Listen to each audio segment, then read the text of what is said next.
so we left Sam Rayburn. We had a little bit of time off in between venues, and again, back on Rayburn real quick, man. We started the season super early. That was another thing. Early January, almost unprecedented. Never really had to do that before.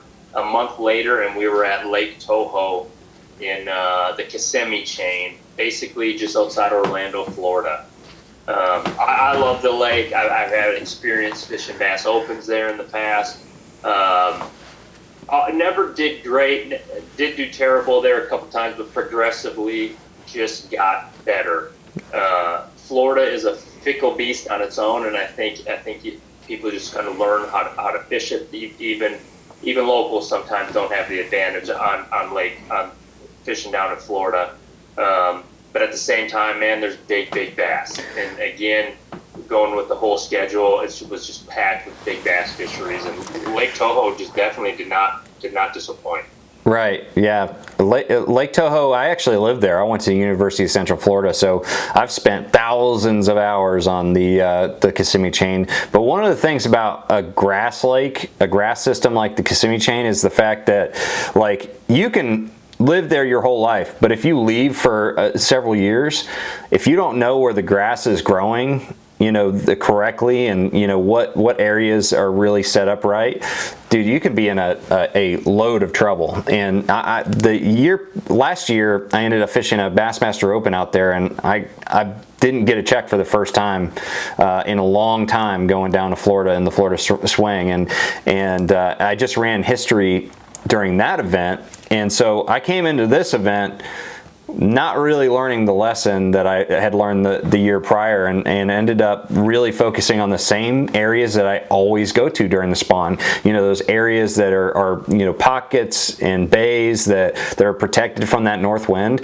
and those places just weren't playing. So it was kind of a unique situation. I ended up just bombing the first day. I had like 11 pounds, which, it's not bombing, but I mean, it was bad enough to be like in the 90s or hundreds.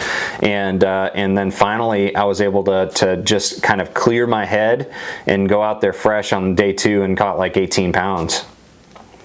Yeah, and that jumped you back in. Did you get a check at that event? Right, yep. I got 35th, I think.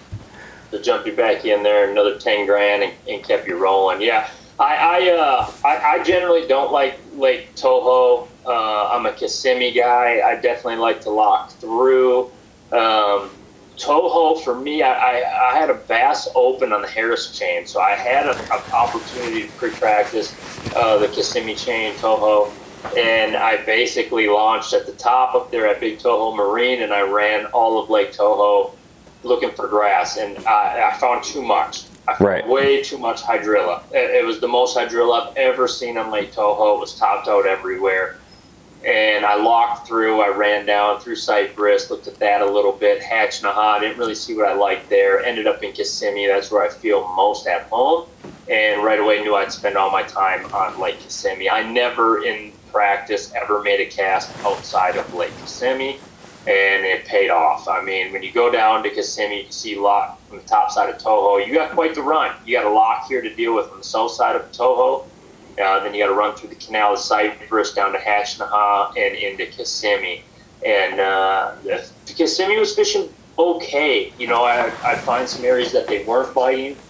But if you can find a lot of bucks and you can get a lot of fish to bite, you can go out and you start looking for more subtle type stuff. And in this one, I found an area that they were pulling into.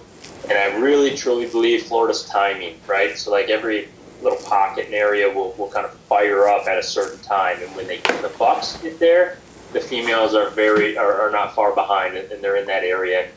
Last day of practice, I found some areas towards the south side of Lake Kissimmee and fished a lot of isolated lily pads, long casting like a Senko, a Biospawn Exo stick, and a speed worm.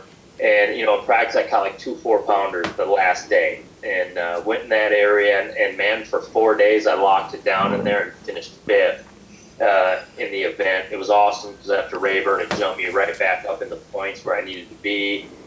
Big paycheck, and definitely kept me rolling with a good event. You know, I caught dang near 20 pounds every single day, and at one point was leading the tournament, man, and really felt like I had a chance to win it.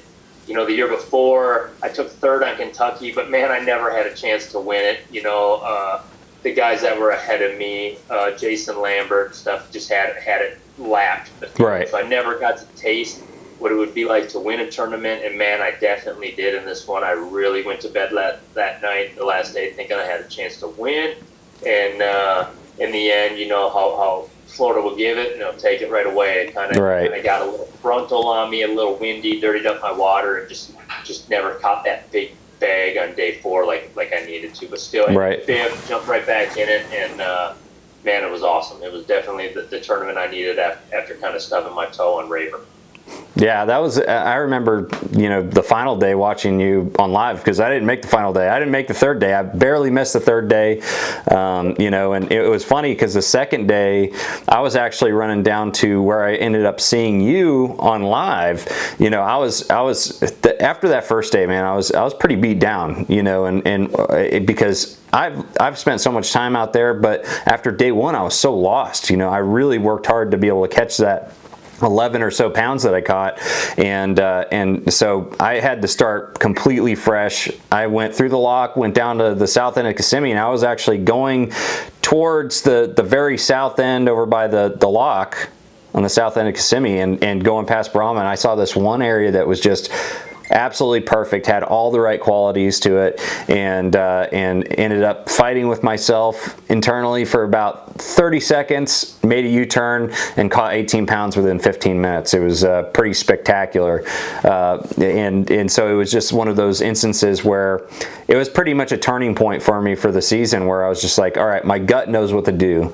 This is how I need to roll, and so I was able to salvage that event. But overall, you took the cake in this one. You had a great event that really is a big part of the reason why you ended up making the cup at the end of the year. So yeah, that one definitely helped.